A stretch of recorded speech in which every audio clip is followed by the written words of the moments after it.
ಚನ್ನರಾಯಪಟ್ಟಣ ಭಾರತೀಯ red cross ಸಂಸ್ಥೆ ತಾಲ್ಲೂಕು ಘಟಕ ಮತ್ತು ಶ್ರೀ ಧರ್ಮಸ್ಥಳ ಗ್ರಾಮೀಣಾಭಿವೃದ್ಧಿ ಸಂಘ ಚನ್ನರಾಯಪಟ್ಟಣ ಹಾಗೂ ಪುನರ್ಜೀವ ಸ್ವಯಂ ಸೇವಾ ಸಂಸ್ಥೆ ಮತ್ತು ಶ್ರೀರಾಮ ಯುವಕರ ಸಂಘ ಕೆರೆಬೀದಿ ಚನ್ನರಾಯಪಟ್ಟಣ ಹಾಗೂ ಜನಪ್ರಿಯ ಆಸ್ಪತ್ರೆ ಹಾಸನ ಮತ್ತು ಸರ್ಕಾರಿ ಆಸ್ಪತ್ರೆ ಚನ್ನರಾಯಪಟ್ಟಣ ಇವರುಗಳ ಸಂಯುಕ್ತ ಆಶ್ರಯದಲ್ಲಿ ಉಚಿತ ಆರೋಗ್ಯ ತಪಾಸಣಾ ಶಿಬಿರ ಹಾಗೂ ರಕ್ತದಾನ ಶಿಬಿರವನ್ನು ಆಯೋಜಿಸಲಾಗಿತ್ತು.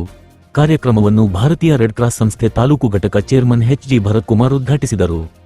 ಈ ಕಾರ್ಯಕ್ರಮದ ಉಪಸ್ಥಿತಿಯಲ್ಲಿ ಶ್ರೀಯುತ ಜಬಿಯುಲ್ಲಾ ಬೇಗ್ ಕಾರ್ಯದರ್ಶಿ ಭಾರತೀಯ ರೆಡ್ ಕ್ರಾಸ್ ಸಂಸ್ಥೆ ಚನ್ನರಾಯಪಟ್ಟಣ, ಶ್ರೀಮತಿ ವೀಣಾ ಅಧ್ಯಕ್ಷರು ಧರ್ಮಸ್ಥಳ ಸಂಘ ಚನ್ನರಾಯಪಟ್ಟಣ, ಶ್ರೀಯುತ ನಾಗರಾಜ್ ಸಿ ಮಾಜಿ ಪುರಸಭೆ ಅಧ್ಯಕ್ಷರು ಚನ್ನರಾಯಪಟ್ಟಣ, ಶ್ರೀಯುತ ಡಾಕ್ಟರ್ ಮಂಜುನಾಥ್ ಹೃದಯ ತಜ್ಞರು ಜನಪ್ರಿಯ ಆಸ್ಪತ್ರೆ ಹಾಸನ, ಡಾಕ್ಟರ್ ಫೈಜರ್ ಜನಪ್ರಿಯ ಆಸ್ಪತ್ರೆ ಹಾಸನ, ಡಾಕ್ಟರ್ ಶೋಯಬ್ ಜನಪ್ರಿಯ ಆಸ್ಪತ್ರೆ ಹಾಸನ, ಡಾಕ್ಟರ್ ಚಿನ್ಮಯ್ ಸಾರ್ವಜನಿಕ ಆಸ್ಪತ್ರೆ ಚನ್ನರಾಯಪಟ್ಟಣ, ಡಾಕ್ಟರ್ ಶೇಖರ್ ಕಣ್ಣಿನ ಆಸ್ಪತ್ರೆ ಚನ್ನರಾಯಪಟ್ಟಣ, ಚಂದನ್ ಜನಪ್ರಿಯ ಆಸ್ಪತ್ರೆ ಹಾಸನ, ಪ್ರಮೋದ್ ಜನಪ್ರಿಯ ಆಸ್ಪತ್ರೆ ಸಾರ್ವಜನಿಕ ಆಸ್ಪತ್ರೆ ಚನ್ನರಾಯಪಟ್ಟಣ ಸಿಬ್ಬಂದಿಗಳು ಹಾಗೂ ಶ್ರೀರಾಮ ಯುವಕರ ಸಂಘದ ಸದಸ್ಯರು ಮತ್ತು ಶ್ರೀ ಕ್ಷೇತ್ರ ಧರ್ಮಸ್ಥಳ ಗ್ರಾಮ ಅಭಿವೃದ್ಧಿ ಸಂಸ್ಥೆಯ ಸರ್ವ ಸದಸ್ಯರು ಹಾಗೂ ಸಾರ್ವಜನಿಕರು ಭಾಗಿಯಾಗಿದ್ದರು. Public news Kannada Channarayapatna.